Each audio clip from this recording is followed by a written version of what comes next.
Welcome back. With a former Midland Rockhound and general manager on the team showered in champagne after a tie, a rain delay, a 10th inning, and 108 years later, the Cubs win. This win rattled fans all over the nation, but here in the Basin, fans have a sweet way of celebrating. Local 2's Jenna Sand joins us live in the studio with more. Jenna?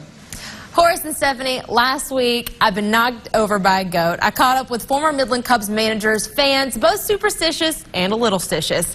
And tonight, with the Chicago Cubs flying the W as World Series champions, I thought I'd see how Basin Cubs fans are reacting with this historic game in the books.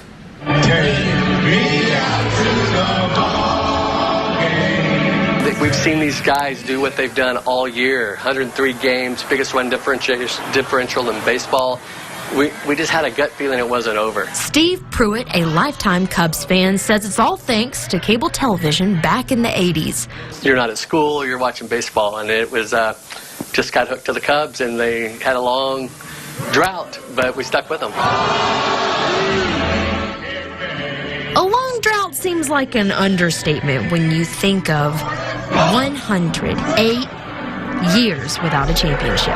To win that World Series and be the guy that, won it for the Cubs, that's unbelievable. The Midland Rockhounds general manager, Monty Hopple, talks about how surreal it is to see both a former Midland AA affiliate manager and former Rockhound crowned World Series champions. You could tell. There's some guys, like when Troy Gloss and Addison Russell, you just know that they're going to be a major league player, and he's a great kid, good humble kid, so that's great to see success. Let's win this thing!